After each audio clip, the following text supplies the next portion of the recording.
কুলাউড়ায় মাটির দেয়াল কাটতে গিয়ে চাপায় পড়ে মৃত্যু। কুলাউড়া উপজেলার পৃথিমপাশা ইউনিয়নের পৃথিমপাশা গ্রামে মাটির দেয়াল ধসে সেলিম আহমদ বয়স ৩৪ নামে এক যুবকের মৃত্যু হয়েছে। মঙ্গলবার সকাল ৮:৩০টার দিকে তিনি নিজের পুরনো কাঁচা ঘরের দেয়াল ভেঙে নতুন ঘরের ভিটা তৈরির জন্য মাটি সংগ্রহ করছিলেন। এ সময় হঠাৎ দেয়াল ভেঙে তার ওপর পড়ে যায়। স্থানীয়রা দ্রুত তাকে উদ্ধার করে হাসপাতালে নিলে চিকিৎসক মৃত ঘোষণা করেন। নিহত সেলিম পেশায় কাঠ মিস্ত্রি ছিলেন। তার মা বর্তমানে উমরা পালন করতে মক্কায় আছেন।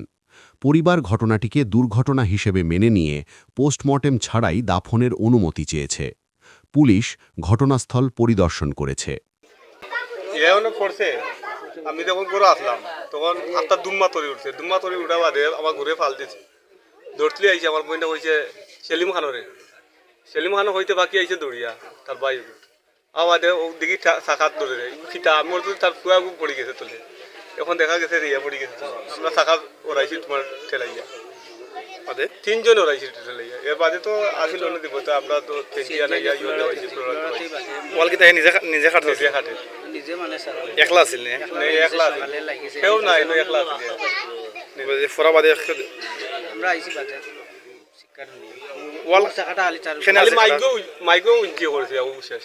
টাকাটা চার খেয়েও ইনো আছিল।